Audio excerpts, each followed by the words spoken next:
Data Definition Language atau DDL adalah bagian dari SQL atau Structure Query Language yang digunakan untuk mendefinisikan dan mengelola struktur serta skema basis data.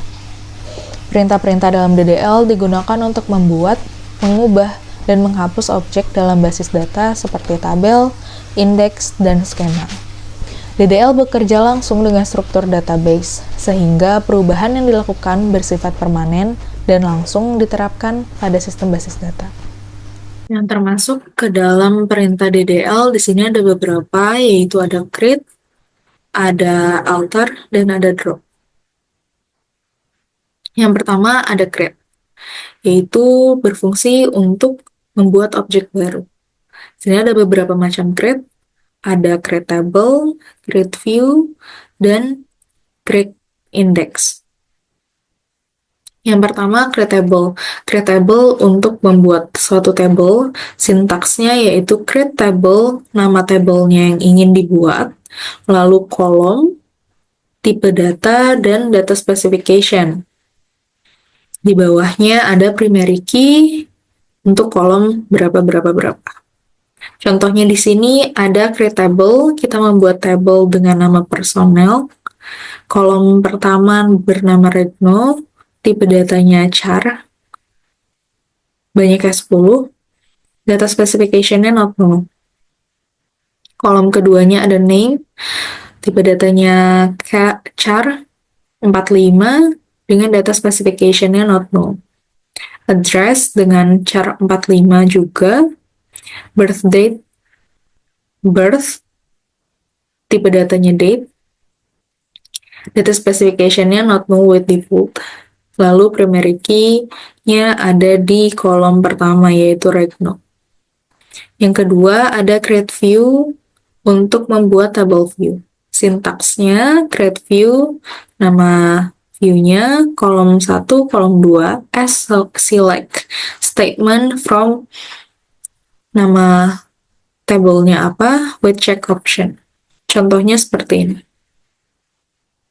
Create view person, kita akan mem-view dari Regno dan name, select Regno name from Paul personal.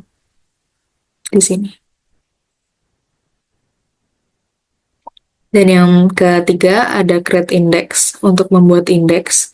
Sintaksnya yaitu create unique index, nama indeksnya apa, on nama tabelnya apa, dan nama kolomnya apa. Contohnya, create unique index person IDX on personnel dalam nama kolomnya Regno, nama tabelnya personel, dan nama kolomnya Regno. Selanjutnya ada alter. Alter ini digunakan untuk mengubah struktur tabel, misalnya untuk menambahkan atau menghapus suatu kolom. Sintaksnya yaitu alter table, nama tabelnya apa, modify, nama kolom, tipe kolom, add, nama kolom, tipe kolom, before-nya apa, nama kolomnya apa, drop, nama kolom, dan koma, tipe kolom. Nama kolom, tipe kolom. Contohnya untuk merubah tabel tab X dengan menambahkan field D. Alter tab X, add D, char 3. Tipenya char. Lalu selanjutnya ada drop. Drop ini digunakan untuk menghapus objek dari basis data. Ada macam-macam drop. Di sini ada 3 macam. Yang pertama drop table untuk menghapus table. Sintaksnya drop table, nama tabelnya apa. Contohnya seperti drop table personel. Berarti yang akan dihilangkan atau dihapus objeknya dari basis data adalah table personel. Yang kedua ada drop view untuk menghapus view. Sintaksnya drop view, view name. Contoh penerapannya drop view name-nya adalah view person. Lalu ada drop index untuk menghapus indeks. Sintaksnya drop index, index name, nama indeksnya apa. Contohnya seperti drop index person IDX. DML atau Data Manipulation Language adalah bagian dari SQL, yaitu Structured Query Language, yang digunakan untuk memanipulasi data dalam tabel. Perintah-perintah dalam DML memungkinkan pengguna untuk menambah, memperbarui, menghapus, dan mengambil data dari basis data. Berbeda dengan DDL yang berfokus pada struktur basis data, DML hanya beroperasi pada isi data dalam tabel tanpa mengubah skemanya. Perintah DML bersifat transaksional, yang berarti perubahan dapat dikonfirmasi melalui commit atau dibatalkan melalui rollback jika terjadi kesalahan. Selanjutnya, perintah DML. Perintah DML ini meliputi insert, select, update, dan delete. Langsung ke penjelasannya. Secara singkat, si insert digunakan untuk menambahkan data baru ke dalam tabel. Sintaksnya yaitu insert into nama tabelnya apa dengan value-nya seperti apa. Contoh penerapannya di sini insert into tabel mahasiswa dengan value-nya NIM, nama, jurusan angkatan, nama kolomnya, values-nya atau isi dari setiap kolomnya, yaitu ini ada NIM-nya berarti 2201002, namanya Budi Santoso, jurusannya Sistem Informasi, dan angkatan 2022. Dimasukkan dua data keduanya 2201003, namanya Citra Dewi, jurusannya Teknik Komputer, angkatan 2021. Setelah insert ada select. Select digunakan untuk mengambil data dari tabel.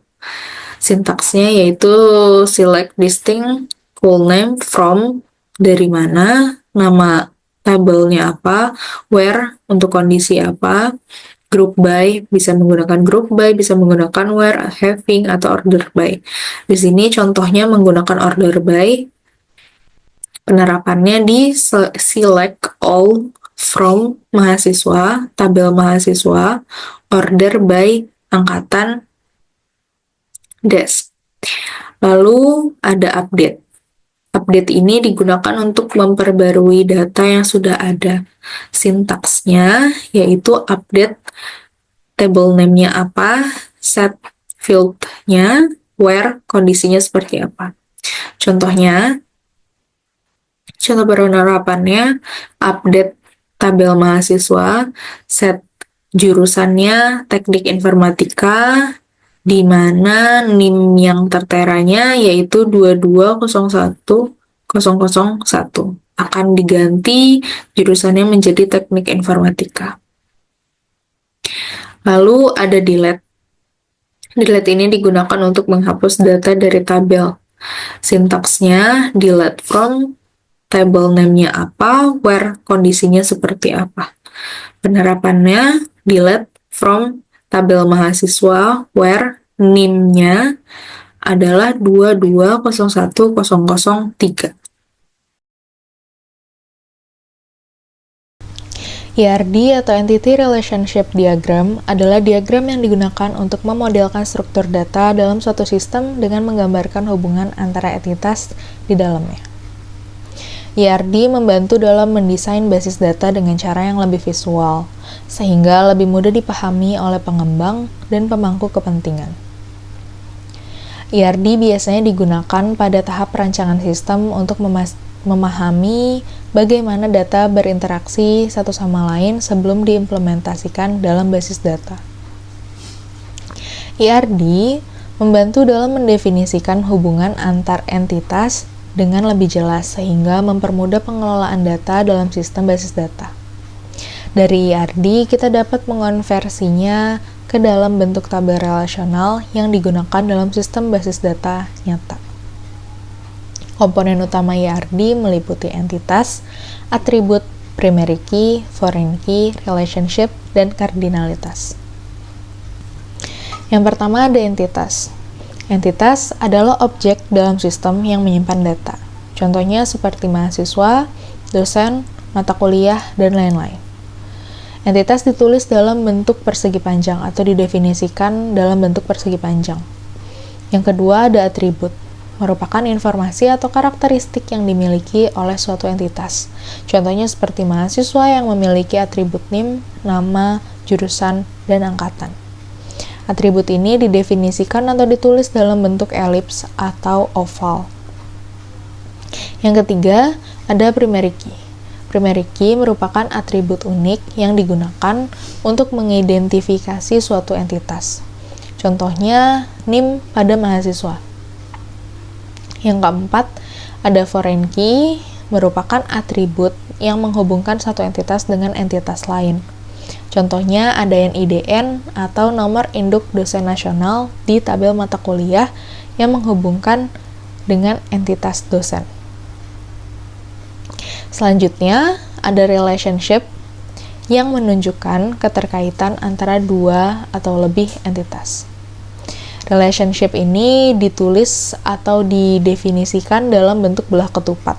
Contohnya seperti mahasiswa yang mengambil mata kuliah. Dan yang terakhir, ada kardinalitas yang menunjukkan jumlah hubungan antara satu entitas dengan entitas lainnya. Stepnya ada dalam kardinalitas, ada kardinalitas one to one, yaitu satu entitas yang berhubungan dengan satu entitas lainnya. Yang kedua ada one to many, yaitu satu entitas berhubungan dengan banyak entitas lainnya. Dan yang terakhir ada many to many, yaitu banyak entitas yang berhubungan dengan banyak entitas lainnya. Di sini ada simbol-simbol dalam IRD atau IR diagram. Yang pertama ada bentuk persegi panjang seperti ini, digunakan untuk entitas atau entity. Lalu yang kedua ada persegi panjang di dalam persegi panjang, digunakan untuk weak entity. Lalu ada belah ketupat, digunakan untuk relationship. Lalu ada belah ketupat dalam belah ketupat, digunakan untuk identifying relationship. Ada oval, digunakan untuk atribut.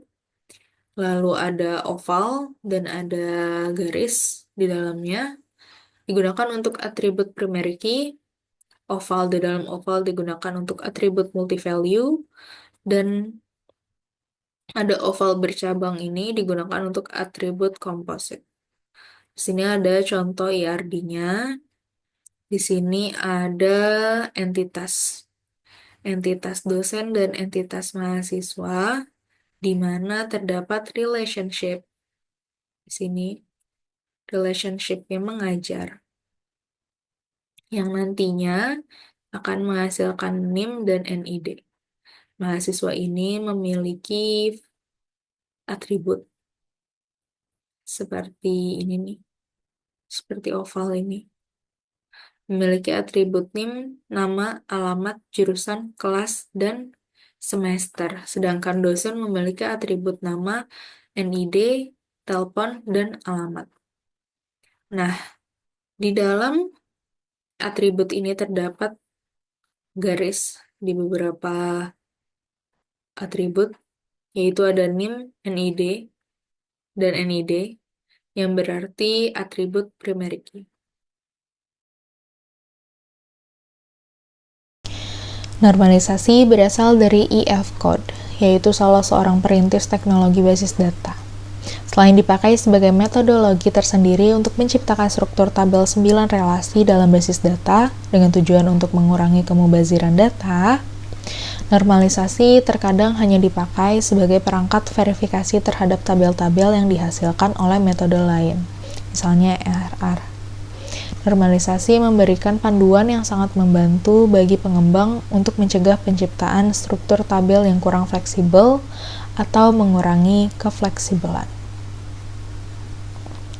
Normalisasi merupakan sebuah teknik dalam logical design, sebuah basis data atau database, teknik pengelompokan atribut dari suatu relasi sehingga membentuk struktur relasi yang baik, tanpa redundansi.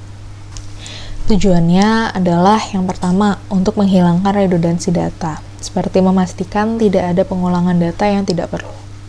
Yang kedua, ada mencegah anomali data, untuk menghindari kesalahan dalam operasi insert, delete, dan update. Yang ketiga, ada meningkatkan efisiensi penyimpanan, seperti mengurangi penggunaan ruang penyimpanan yang tidak perlu. Dan yang terakhir, untuk meningkatkan integritas data, yaitu memastikan bahwa hubungan antar data tetap valid dan konsisten. Yang pertama, the first normal form, untuk menghilangkan duplikasi kolom. Syaratnya yaitu setiap kolom dalam tabel harus memiliki nilai atomik, yaitu tidak boleh berisi banyak nilai dalam satu sel. Dan setiap kolom harus berisi nilai yang unik untuk setiap entitas. Di sini ada contoh tabel, contoh untuk first normal form. Yang pertama itu ada contoh tabel yang tidak one normal form atau masih mengandung data berulang dalam satu kolom. Di sini ada ID mahasiswanya, nama, mata kuliah, dan dosen. Dosennya di sini masih berulang atau terdapat lebih dari satu data. Ada Budi dan Siti, nama dosennya. Mata kuliahnya juga ada basis data, ada algoritma. Tidak dijadikan satu. Tidak dipisah. Nah, setelah diubah ke dalam bentuk one normal form, dipisah menjadi satu data dan tidak tercampur dengan data lainnya. Sini yang awalnya 2 kolom menjadi 3 kolom. Budi dan Siti dipisah, mata kuliah, basis data, dan algoritma juga dipisah. Seperti itu. Perbaikannya apa yang dilakukan? Setiap baris hanya memiliki satu nilai per kolom, dan tidak ada penggabungan nilai dalam satu sel. Jadi dalam satu kolom dan satu sel itu tidak boleh ada data yang saling bertabrakan atau bernilai lebih dari satu. Yang kedua, ada second normal form, untuk menghilangkan ketergantungan parsial. Syaratnya yaitu harus sudah dalam bentuk first normal form, dan setiap atribut harus bergantung sepenuhnya pada primary key. Tidak boleh hanya bergantung pada sebagian primary key saja jika tabel memiliki kunci komposit. Yang kedua yaitu second normal form. Contoh tabel yang tidak second normal form atau terdapat ketergantungan parsial terjadi. Di sini ada ID mahasiswa, mata kuliah, nama, dan dosen. Kenapa? Ada apa? Masalahnya di sini nama mahasiswanya hanya bergantung pada ID mahasiswa saja, tidak bergantung pada mata kuliah. Dan dosen hanya bergantung pada mata kuliah saja, bukan ID mahasiswa. Primary key-nya. Setelah diubah ke dalam bentuk second normal form menjadi di tabel mahasiswa itu ada ID mahasiswa dan nama, tabel mata kuliah ada kode MK, nah mata kuliah dan dosen, tabel relasi yang mengambil mata kuliah ini diambil dari ID mahasiswa dan kode MK. Apa saja perbaikan yang dilakukan? Yaitu memisahkan atribut yang hanya bergantung pada sebagian primary key ke tabel yang terpisah. Dan sekarang setiap tabel hanya menyimpan data yang benar-benar terkait dengan entitas utama saja. Yang ketiga ada third normal form, untuk menghilangkan ketergantungan transitif. Syaratnya yaitu harus sudah dalam bentuk second normal form, dan setiap atribut non-kunci hanya bergantung pada primary key. Tidak boleh bergantung pada atribut non-kunci lainnya. Selanjutnya ada third normal form. Contohnya di sini contoh yang tidak third normal form, yaitu mengandung ketergantungan transitif. Di sini ada ID mahasiswa, nama, ID prodi, dan nama prodi. Masalahnya di mana ya? Masalahnya yaitu nama prodinya bergantung pada ID prodi, bukan ID mahasiswa. Setelah dirubah ke dalam bentuk third normal form, menjadi tabel mahasiswanya dipisah, terdapat ID mahasiswa, nama, dan ID prodi, sedangkan tabel program studinya menjadi ID prodi dan nama prodi. Apa saja perbaikan yang dilakukan? yaitu nama prodinya dipindahkan ke dalam tabel program studi untuk menghilangkan ketergantungan transitif. Yang terakhir ada Boyke Code Normal Form atau BCNF, yaitu untuk penyempurnaan Third Normal Form. BCNF adalah versi yang lebih ketat dari Third Normal Form. Digunakan jika dalam Third Normal Form masih ada ketergantungan fungsional yang tidak berdasarkan pada primary key sepenuhnya. Syaratnya yaitu harus sudah dalam bentuk Third Normal Form, dan setiap determinan atau atribut yang menentukan nilai atribut lain harus berupa kandidat key.